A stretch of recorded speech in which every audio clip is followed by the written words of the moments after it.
이번 수업에서는요, 스트레스 조절 및 병원에서의 음악 치료, 우리 교재에는 마지막 그 장으로 구성되어져 있는 단락입니다. 오늘은 이 스트레스 조절 및 병원에서의 음악 치료 중 스트레스에 대한 부분을 가지고 함께 어떻게 음악 치료에 적용할 수 있는지, 또 음악 치료에서 어떻게 이 스트레스에 대한 문제를 해결할 수 있는지 함께 살펴보도록 하겠습니다. 스트레스 조절 음악 치료 학습 목표로 정의와 진단적 특성을 이해하고 학습합니다. 원인과 문제점에 대해 설명할 수 있어야 하고요. 현황과 유형을 학습하고 설명할 수 있습니다. 음악 치료 개입을 학습하고 적용하게 됩니다. 스트레스 조절 음악 치료를 좀 보게 되면은요, 현대 질병의 근원을 스트레스라고 부를 수 있을 만큼 스트레스는 이 시대를 살아가는 현대인에게 피할 수 없는 건강에 적이 되고 있습니다. 의사들은 현대 질병의 80%가 스트레스와 연관되어 있고 미국인들의 25%가 스트레스 때문에 심각한 심리적, 생리적 고통을 당하고 있다고 합니다.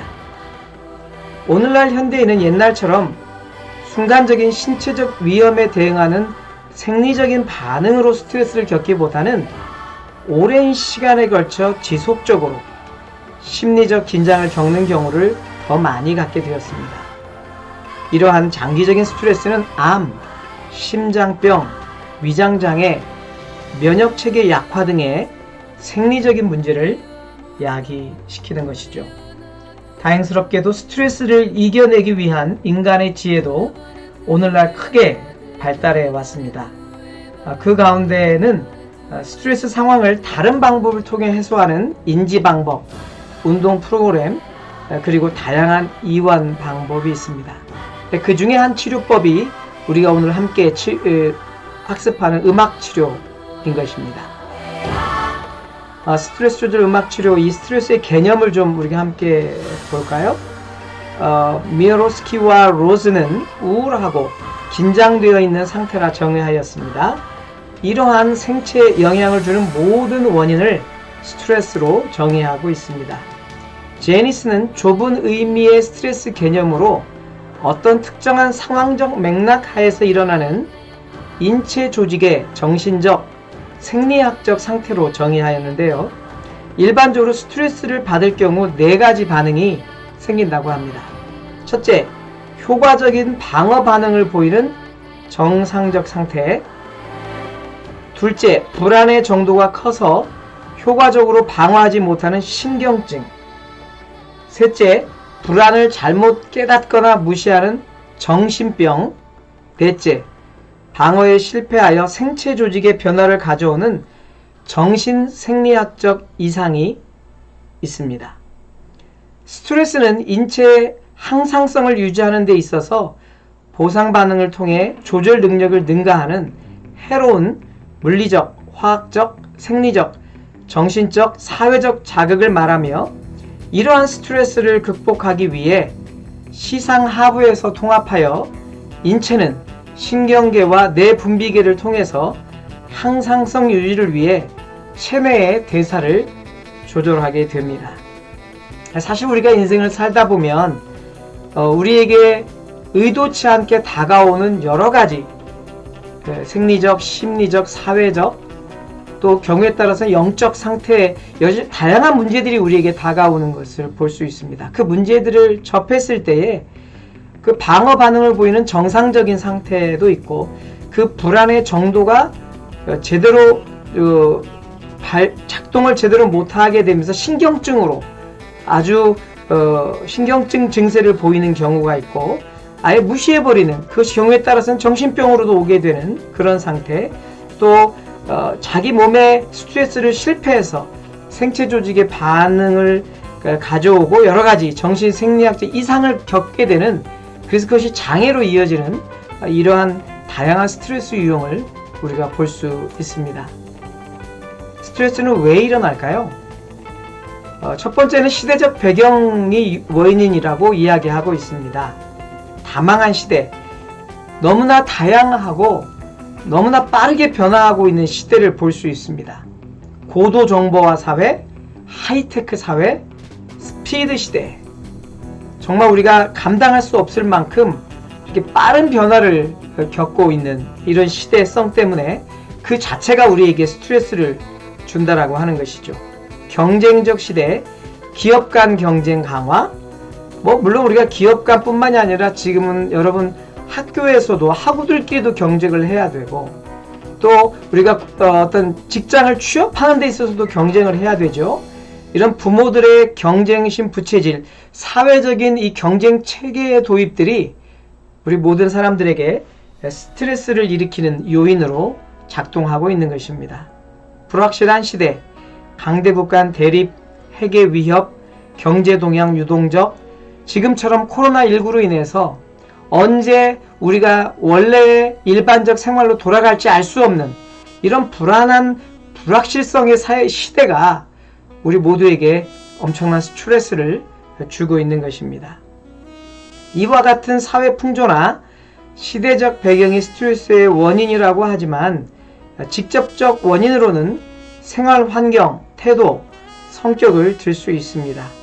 다망한 시대, 경쟁적 시대, 불확실한 시대는 우리 모든 사람들에게 동일하게 주어져 있지만 그 시대를 바라보는 각 개인의 태도, 성격, 또 생활에서 어떻게 이것을 적응하고 또 이것을 이겨나가는지에 대한 이 각 개인의 유형들도 이 스트레스에 대해서 어떻게 반응을 보이는지 나타난다라고 하는 것이죠. 아마 여러분들도 지금 많은 스트레스 가운데 있을 것이라 생각이 들어집니다. 여러분이 기대하고 원했던 학창 생활, 또 그리고 여러 친구들과의 조우, 그리고 교수님들과의 다양한 학습 안에서의 지적 충만, 이런 부분들이 채워지지 않는 것 때문에 여러 가지 욕구 불만도 있고 스트레스도 있겠죠.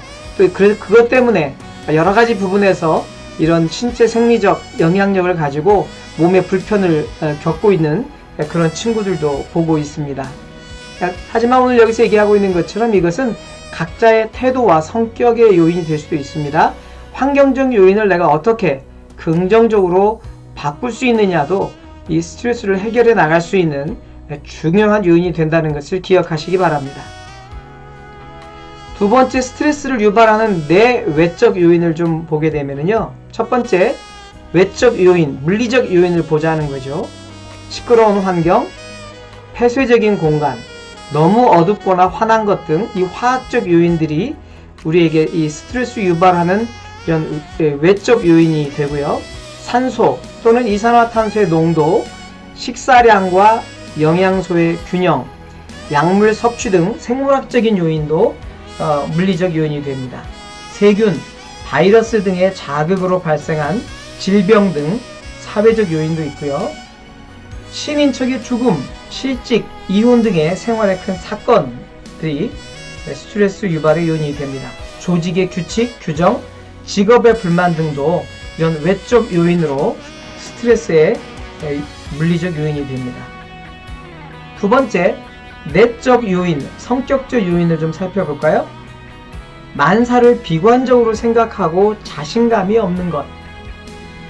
항상 일상생활에 대한 것이 비판적이고 비관적인 사람들, 그리고 뭔가 일에 있어서 자신감이 없는 것, 지나치게 비현실적인 기대감을 갖는 것, 너무 추상적이라는 것이죠. 너무 이상적인 그런 대화법, 또 생활 속에서 사람들과의 관계 때문에 사람들로부터 충분히 신뢰감을 얻지 못하는 경우들도 이 내적 요인, 성격적 요인이라고 볼 수 있습니다. 자기중심적 경직된 사고를 하는 것. 자기중심적인 삶을 살게 되면 대인관계에서 분명한 마찰이 있게 되고 서로에 대해서 협응하고 서로 배려하는 이런 부분들의 문제가 발생되어지는 것입니다. 완벽지향적인 성격, 이 신체적 요인, 그런 분들이 있죠. 주변에 완벽지향적인 성격, 지나친 업무나 학업, 불규칙한 식사, 불충분한 수면으로 피곤 누적 등이 되어졌을 때도 이렇게 스트레스의 내적 요인으로 작용하게 되는 것입니다. 세 번째, 스트레스 유발하는 영역별 요인을 보게 되면요. 뭐 여러 가지가 있겠지만 직장에서의 직무 및 조직 관련 역할 관계, 그렇죠. 상사와 동료와 부하 직원과의 여러 갈등으로 인해서 스트레스를 받게 됩니다. 가정 내에서의 부부간, 부모 자식 간, 고부간의 불화, 또 이혼, 아동학대와 같은 가정폭력, 가정의 경제 문제 등 이런 것들도 스트레스를 주게 됩니다. 최근 우리가 뉴스에서 보는 것처럼 9살 여아, 10살 아동들이 그런 계모, 계부로부터 오는 그런 가정폭력으로 말미암아 이 아주 사회적인 문제까지 크게 일어나고 있는 것을 보게 됩니다. 그 아이들이 겪었을 스트레스를 생각해 본다 그러면 정말 우리가 그 모든 사안에 있어서 정말 조심해야 되겠다라고 하는 생각을 갖게 됩니다. 학교, 교우 관계, 교사와의 관계, 잦은 시험, 성적에 대한 압박, 입시에 대한 부담, 체벌에 대한 불안 등 이런 요인들도 스트레스가 되겠죠. 네 번째, 대인관계. 타인과의 관계를 피할 수 없으므로 대인관계로 인한 스트레스 발생이 되어집니다. 직장 스트레스 원인, 과중한 업무의 부담감, 계속해서 변화하는 업무 환경, 자신의 능력에 대한 회의, 지나치게 단조로운 업무, 자기의 일에 대한 회의, 대인관계 및 동료 직원과의 관계, 직장 스트레스 원인을 조금 더 구체적으로 살펴보았습니다. 자, 이런 스트레스로 인한 어떠한 반응, 어떤 증상들이 나타날까요? 첫 번째, 스트레스로 인한 신체적 반응을 보게 되면 긴장성 두통 같은 경우들이 나타나게 되는데요. 머리가 맑지 않고 뒷머리와 목덜미가 뻐근해집니다. 긴장이 지속될 경우 만성적인 피로 현상을 동반하죠. 경우에 따라서는 이것이 고혈압을 유발시키기도 합니다. 억눌린 감정이나 분노가 제때 해소되지 못하고 쌓이는 경우 자율신경이 흥분되고 부조화 초래로 혈압 영향을 받습니다. 심장질환으로 연결되어지죠. 스트레스로 인한 폭식, 과음을 하는 경우 심장 부담 가중되고요. 특히 성격 완벽주의, 경쟁심 많고 호전적인 사람이 심장질환에 대한 발생이 높습니다. 신경성 소화불량에 쉽게 노출되어 있습니다. 뇌에서 조절되는 자율신경은 기분이나 감정과 연관이 있는데 소화액의 분비나 장의 운동 큰 역할 하게 됩니다. 과민성 대장염과 연결됩니다. 변비나 설사가 교대로 발생하는 과민성 대장 증후군은 정신적 요인에 의한 장 운동 변화가 중요한 원인이 되겠습니다. 이것은 신체적 반응에 대한 문제를 우리가 보게 됐고요. 두 번째로, 스트레스로 인한 정신적 반응은 이렇게 나타납니다. 불안장애, 우리가 잘 알고 있는 것처럼 공황장애, 지속적으로 과도한 스트레스를 받은 후 어느 시점에서 갑자기 나타나는 공황 발작 증상입니다. 범불안장애, 지나친 걱정, 불안이 문제인 만성적 불안장애인 것이죠. 사회공포증, 타인 평가를 의식하여 일들을 수행할 때 지나치게 긴장하는 것, 다른 사람들의 눈치를 너무나 많이 본다라고 하는 것입니다. 강박장애, 불합리한 줄 알면서도 반복되는 생각이나 행동들. 외상 후 스트레스 장애, 심각한 외상을 직접 겪거나 지켜보게 된 후에 나타나는 증상이죠. 기분장애, 우울장애, 우울한 기분과 함께 부정적인 사고 등 다양한 증상이 나타나 사회 직업적 영역에서 고통과 장애를 일으키는 것입니다. 적응장애로 나타납니다. 스트레스를 경험한 후에 심리적 증상이 발생한 경우 장애가 나타나는데요. 이런 경우는 식사장애도 따라오게 됩니다. 신체에 대한 불만족, 자존심 저하, 대인관계 등의 스트레스 원인들이 우리의 삶에 영향을 주게 됩니다. 이런 직장 스트레스 증상으로는 처음에는 점차 몸이 무거워지고 일에 대한 의욕이 사라지는 등 그런 증상이 나타나다가 정신적인 면에서는 또 신체적인 면에서 큰 변화가 오는 증상이죠. 이러다 보면 그 주변 동료와의 불화도 일어나게 되고 상사, 부하 직원과의 관계에서도 예민해지는 것을 볼 수 있습니다. 아무래도 일의 효율성이 떨어지고 또 주어진 그 책무와 임무를 수행하는 데서도 문제점들을 발생하게 됩니다. 세 번째, 우리가 스트레스를 정확하게 인식할 필요가 있지 않을까 싶습니다. 첫 번째로 자신의 성격을 좀 파악해 보라고 하는 것입니다. 무엇 때문에 스트레스를 받는지, 그 강도가 어느 정도인지, 얼마나 오랫동안 스트레스를 받고 있는지 정확하게 인식할 필요가 있다고 하는 것이죠. 스트레스를 받으면 흥분을 가라앉히고 어느 정도 거리를 두고 객관적으로 살펴보면 문제점과 해결책이 파악됩니다. 스트레스 대응 방식은 자신의 성격에 따라 특징이 있으므로 자신의 성격을 충분히 파악하여야 하는데요. 회피형은 스트레스 받는 것을 꺼려하여 스트레스를 일으킬 만한 상황을 피해 도피하는 그런 성향의 사람입니다. 스트레스 받기 싫으니까 내가 그 자리에 있지 않겠다, 그 상황에 맞닥뜨리지 않겠다, 이렇게 해서 도피하는 성향인 것입니다. 중화형, 스트레스를 일으킬 수 있는 원인을 애초에 차단하여 스트레스를 예방하는 사람. 내가 이 부분에서는 갈등이 일어날 수 있겠구나. 내가 지금 오늘 누군가 전화를 하지 않으면 그 사람이 나에게 전화를 해서 불평하고 나한테 뭔가 신경질을 낼 것 같으니까 내가 미리 빨리 전화하지? 이렇게 스트레스를 일으킬 수 있는 원인을 미리 해소하는 이런 중화형이 있다라고 하는 것이고요. 극복형, 스트레스를 적극적으로 해소하고자 하는 유형으로 자기 나름의 방법으로 스트레스를 극복합니다. 우리에게 여러 가지 스트레스로 다가오는 것들에 대해서 와라, 나는 그것을 극복하겠다, 이기겠다라는 마음으로 적극적으로 대응하고 있는 그런 사람을 볼 수 있습니다.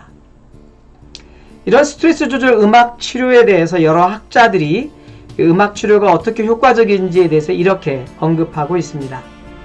스트라톤과 잘라노브스키는 5가지 다른 종류의 음악을 녹음한 것과 음악 없이 긴장 이완을 가져오는 것을 비교 실험한 결과 음악이 긴장 이완에 도움이 됨을 증명했습니다. 젤리스는 배경음악이 스트레스에 대한 반응을 감소시키고 스트레스 상태에서 긴장을 이완시키도록 돕는다는 사실을 발견했고요. 한선은 스트레스 감소를 위한 음악 치료의 문헌을 정리하면서 음악이 크게 4가지 스트레스 감소 훈련에 효과적이었음을 보고했습니다. 즉, 제이콥스의 점진적 긴장 이완법, 슐츠의 자율 이완법, 명상 이완, 그리고 바이오 뉴로 피드백의 훈련 등의 음악이 유용하게 사용되었다고 보고했습니다.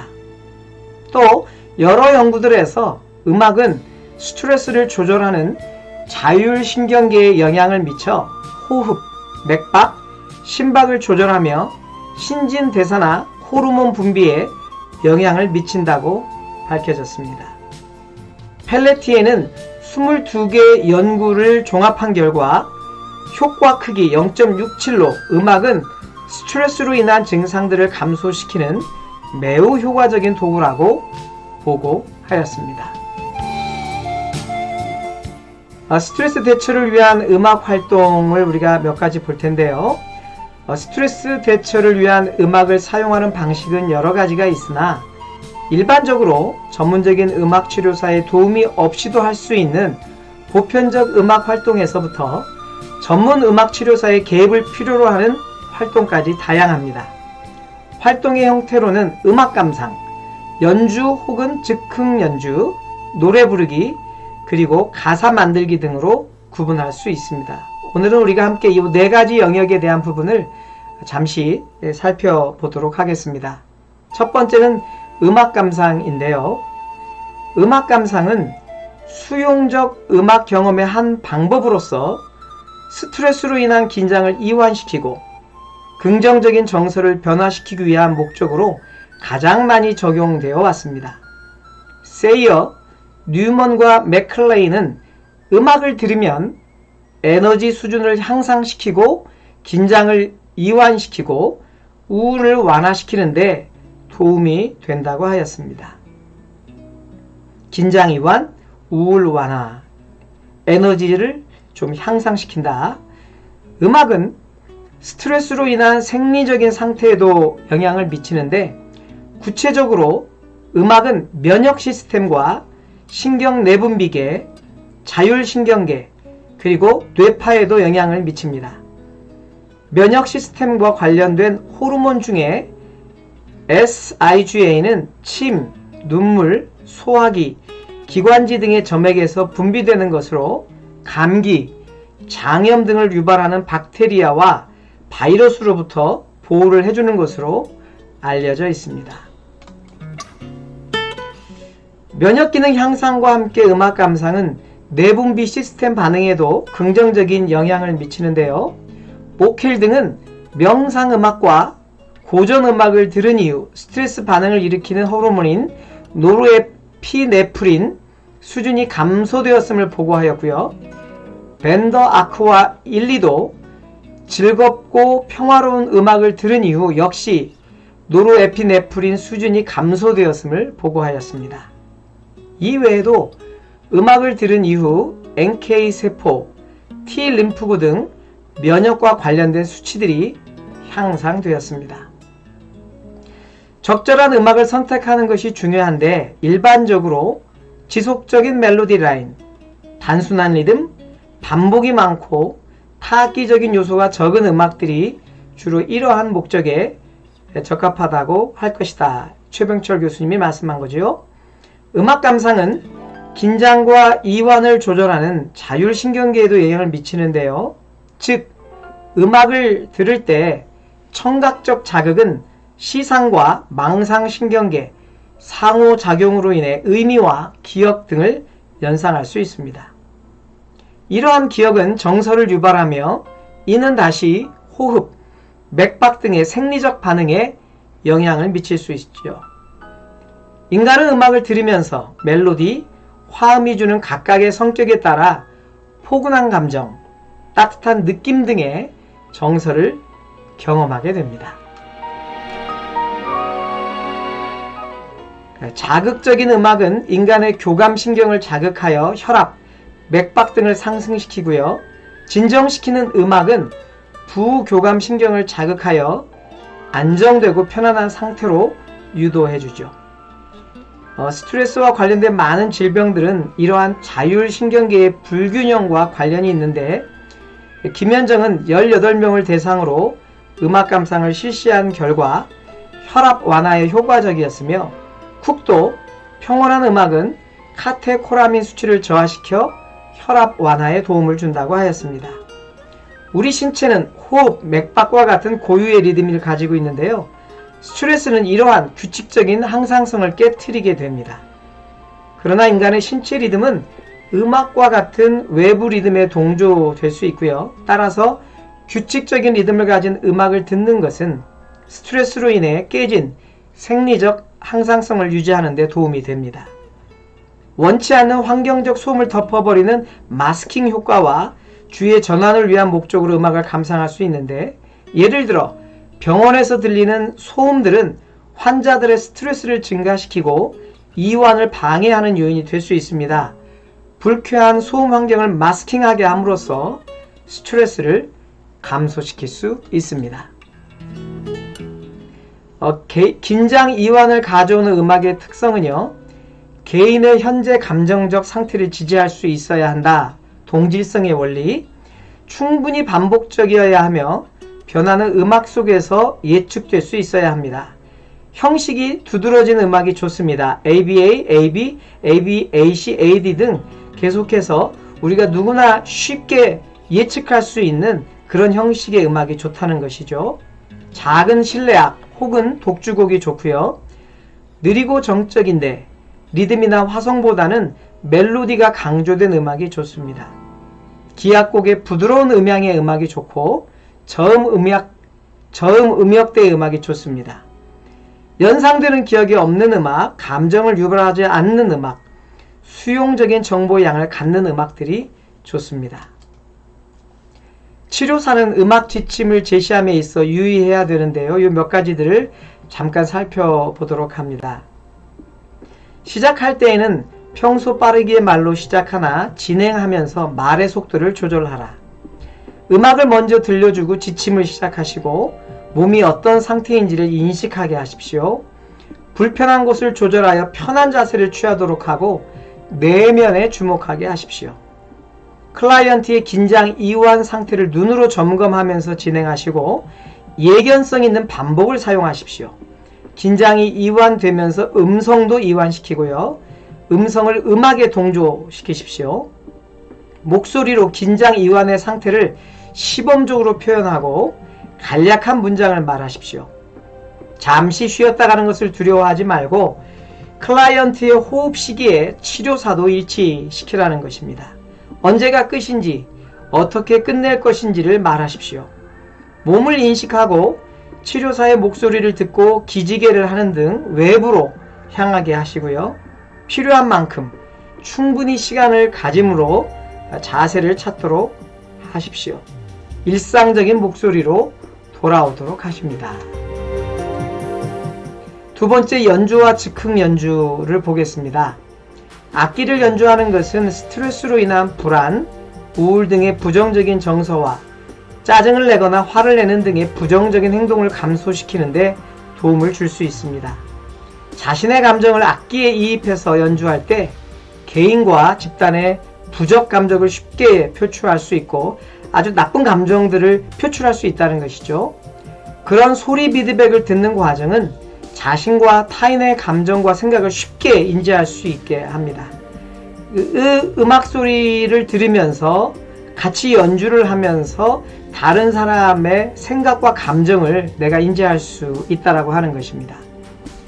또한 악기를 연주하며 몸을 움직이게 되는데 이는 근육의 이완과 같은 생리적인 작용을 조절할 수 있습니다.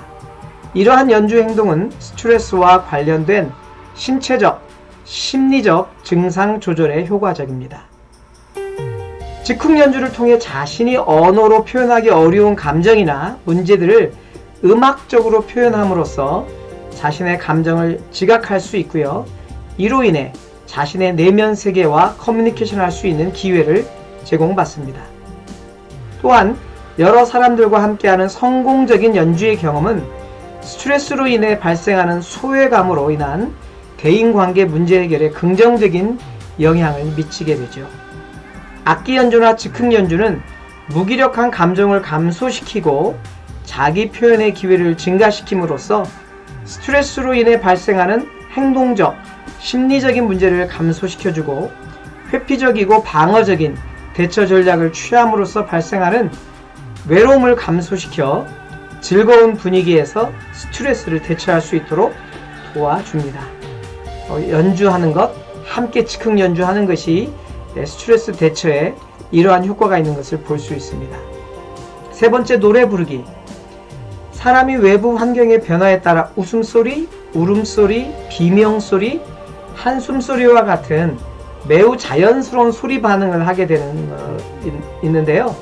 노래는 더욱 표현적인 음악적 양식을 통해서 또한 가사를 통해 주변 환경에 적극적으로 대처하는 매우 강력한 반응 양식이라고 할 수 있습니다. 헤더와 맥킨토시는 목소리야말로 언어적인 접근보다 감각이나 감정들을 담고 있는 외상적인 기억을 이끌 수 있는 보다 이상적인 형태라고 강조했습니다. 음악치료사는 언어로 현재의 스트레스 상황을 표현하거나 인식하지 못하는 대상에게 목소리를 이용한 토닝과 찬팅, 성악 즉흥 연주 등의 치료적 방법들을 사용합니다. 우리가 보컬 제일 처음에 연습할 때 다양한 소리를 내지 않습니까? 또 소리를 좀 반복적으로 내면서 우리 목을 풀어주는 그런 행동들을 하게 되는데 이런 방법들을 활용하라고 하는 것입니다. 노래는 가사와 멜로디가 결합된 것으로 인간의 목소리를 통해 감정을 표출할 수 있는 방법입니다.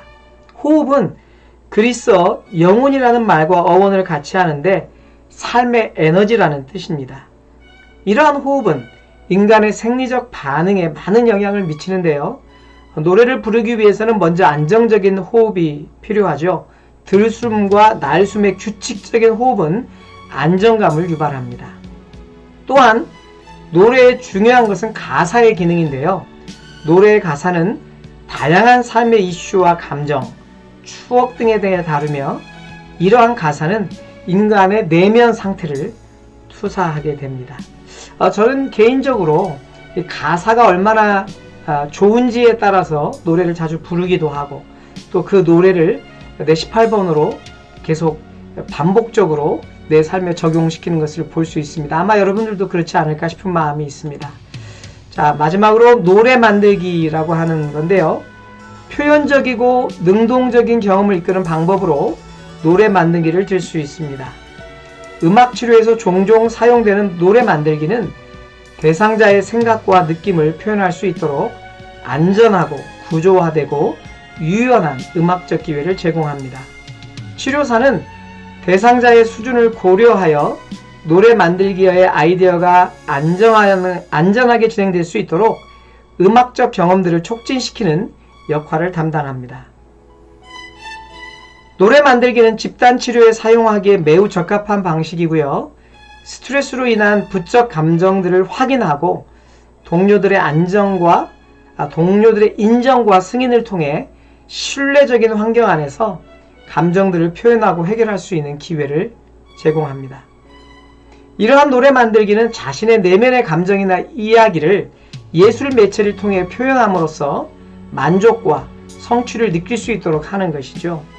방법은 간단하게 한 단어를 자신의 말로 바꾸어 부르기, 기존의 노래의 가사를 바꾸기, 그리고 멜로디를 창작하는 단계에 이르기까지 자신의 음악적 수준에 따라 소극적인, 적극적인 방법이 있습니다. 노래 만들기는 스트레스 상황에서 전략적, 적극적으로 대처할 수 있는 조직적이며 계획적인 사고를 확장시켜 줄 수 있습니다. 이렇게 음악 감상, 또 즉흥 연주, 노래 부르기, 노래 만들기, 이런 다양한 스트레스에 따르는 우리가 여러 음악 치료 방법들을 보았습니다. 다음 과정에서 다시 만나도록 하겠습니다. 수고하셨습니다.